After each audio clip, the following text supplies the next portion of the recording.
8,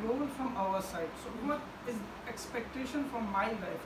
So if I see according to me what is my definition of life. So